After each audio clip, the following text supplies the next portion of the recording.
Tawagan na po natin, pakinggan natin ang mensahe ng ating Honorable Governor Dong Padilla. Kayang-kaya kayanin yung Padilla. Kayang-kaya ni Dong Padilla. Kahit saan, kahit sino, kahit kailan, kahit paano, kaya ni Dong Padilla.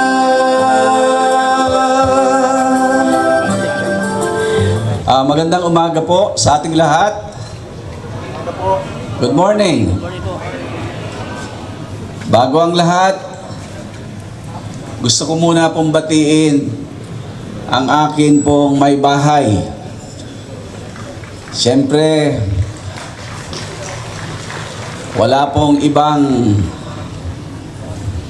nagmamalasakit at sumusuporta, lalong-lalo na kapag ang esposo ay nahaharap sa pagsubok, walang ibang umuunawa at sumusuporta, walang iba ang akin pong kaisa-isang may bahay, si Shenet Padilla.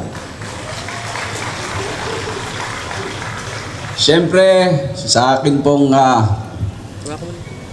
pamilya, kay Admindon, kay Anika, at siyempre sa pagkakataon pong ito, gusto ko pong batiin ang akin pong partner. Palakpakan natin Vice Governor Joseph Ascutia. Sa pagkakataon pong ito, sa loob po ng 10 buwan, actually a little over right after the election, kami po ni Vice Governor ay binabaan ng suspension. 1 buwan kay Vice at sa akin po ay 1 taon at kalahati. Sa loob po ng 10 buwan, 1 buwan kay Vice na si Board Member Dennis Riel, ang ating naging acting governor. And then after 1 month, si Vice Governor po ang naging acting governor natin.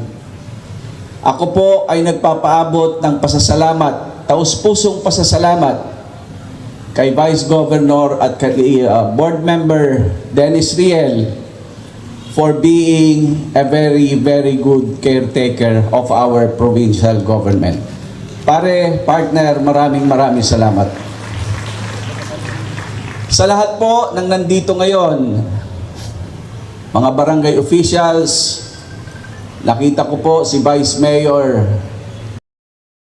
Kuya Juan Churamores, sa lahat po ng mga department heads, siyempre sa akin pong mga pinakamamahal na mga board members, nandyan po si Board Member Luca de Lima, Board Member Kuya Paul Gatche, Board Member Kuya Winnie Balseoco, at sa kay Board Member Rene Herrera, sa lahat ng department heads, lahat ng division chief, sa lahat ng aking mga kasama, to all my fellow workers in government, again, good morning. Alam niyo po, hindi madali. For 10 months, hindi madali. Pero hindi po ako tumigil. Lingid sa kaalaman ng lahat.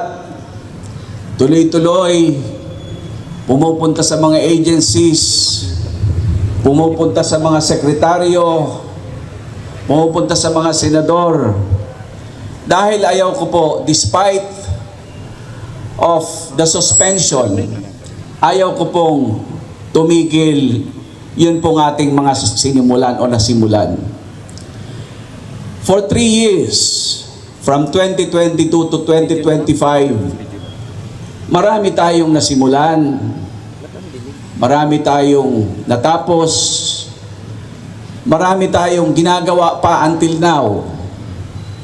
Katulad po nitong napakagandang gusali na ito, tapos na yung harap, ginagawa pa yung likod.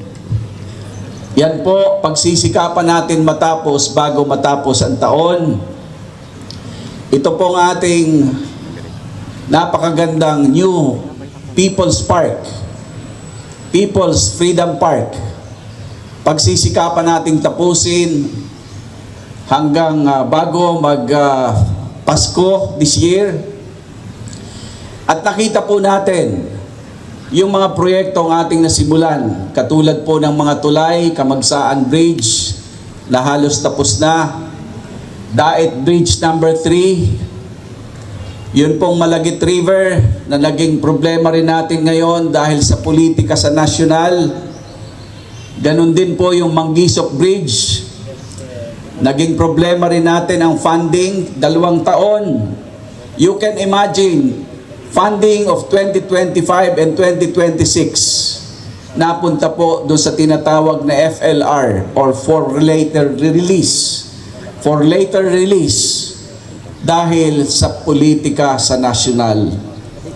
Nakakalungkot pong isipin yung mga proyekto na nasimulan natin katulong ang atin pong mahal na senador na si Robin Padilla.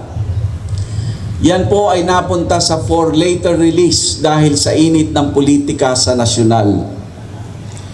Alam niyo po, itong mga proyektong ito, katulad po ng airport natin, yung airport po natin, para po sa kaalaman ng lahat, pumasok na po yung ating pong phase 1, pumasok na rin po yung phase 2. Last week, nag-follow up ako sa Kaap, yun pong bidding para sa terminal, bagong terminal ng airport natin ay nakaschedule na sa Mayo.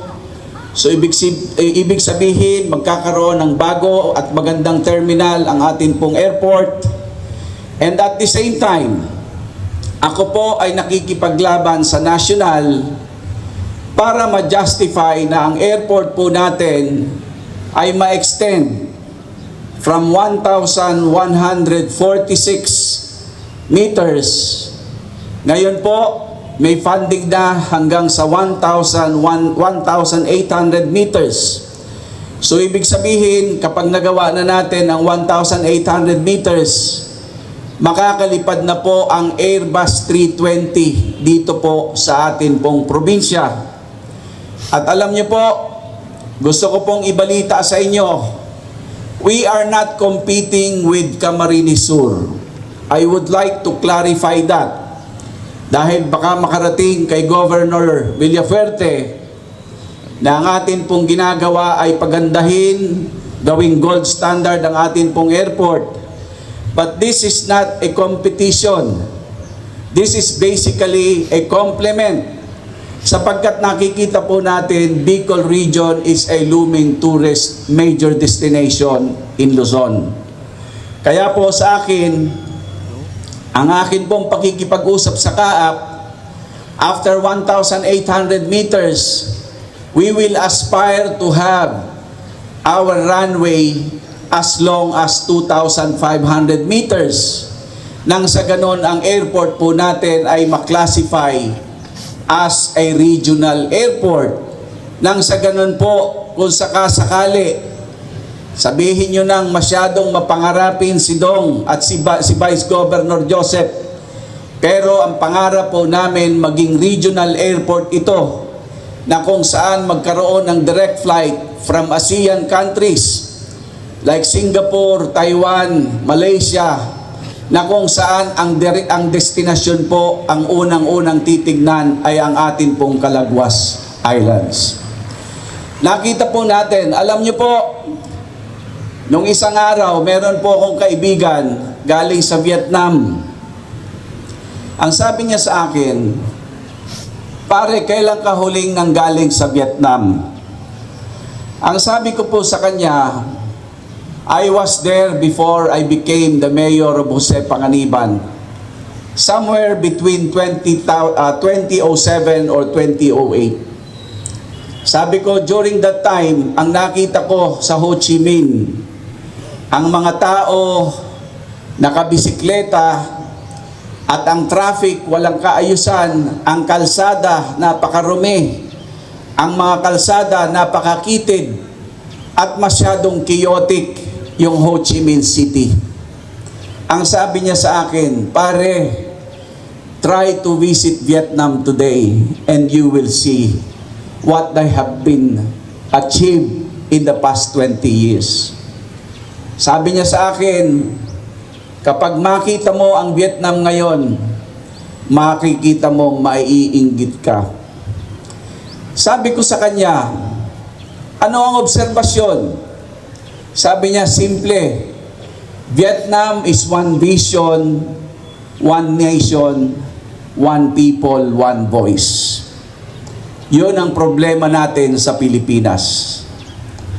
Alam niyo po, I was slapped.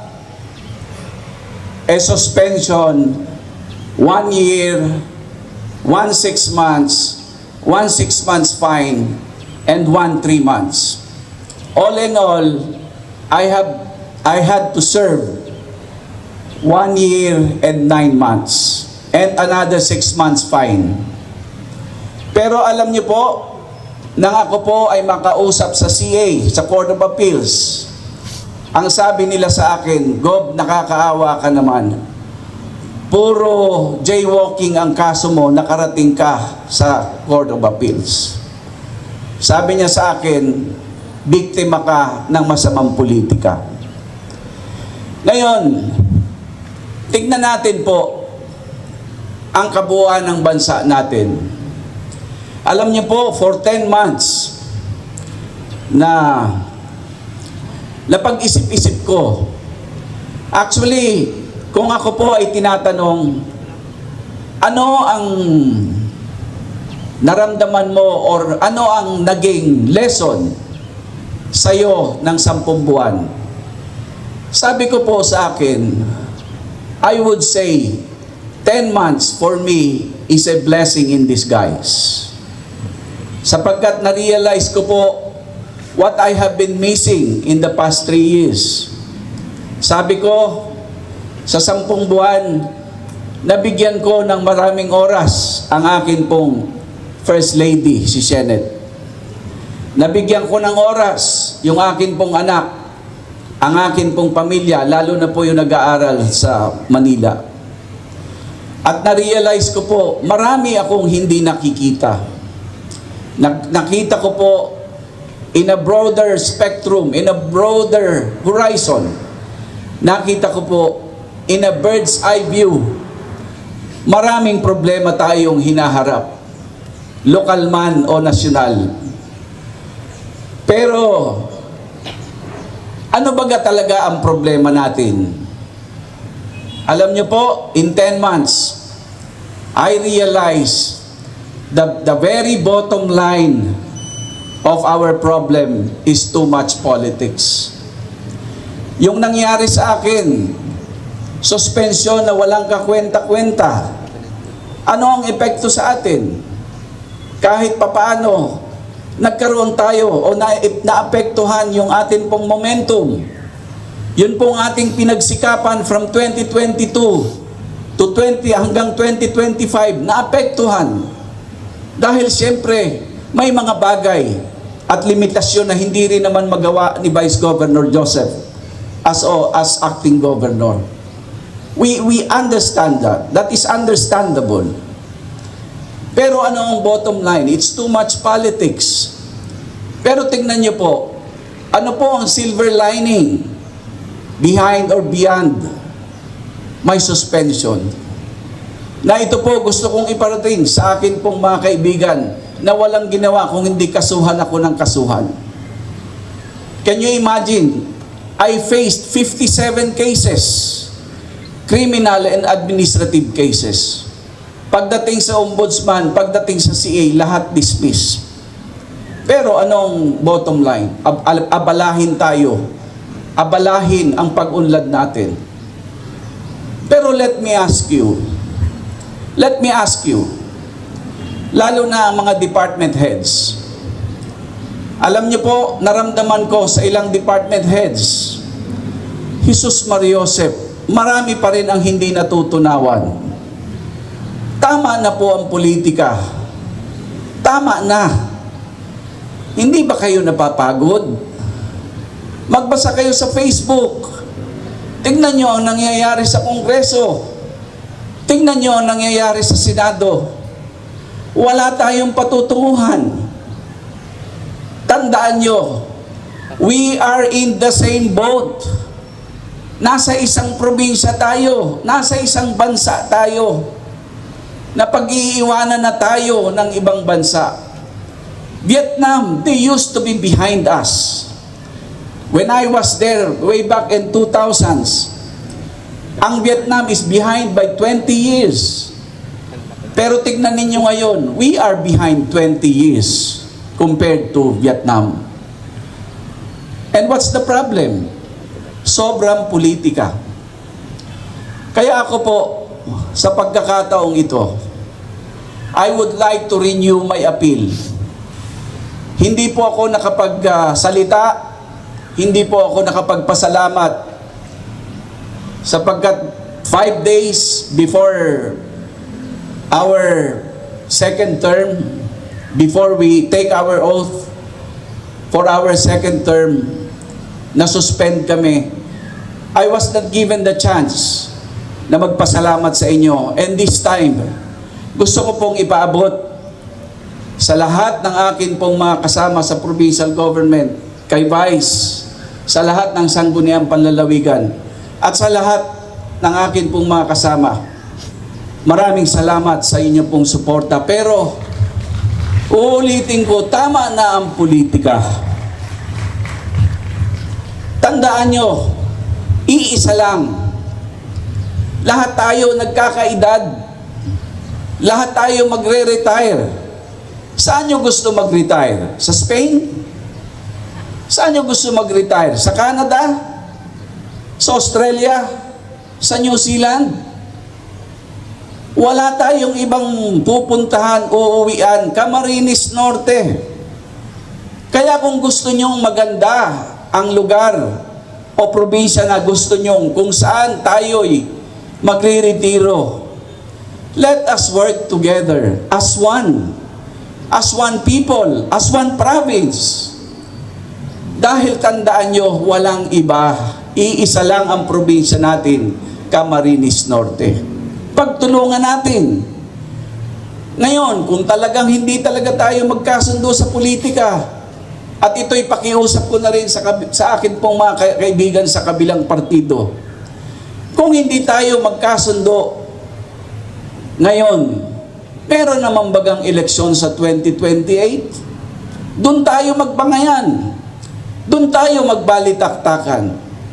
Pero ngayon, let us work together as one people, as one province, as one voice. Tandaan nyo, walang ibang magmamalasakit sa ating probinsya kung hindi tayo lang. Maraming salamat.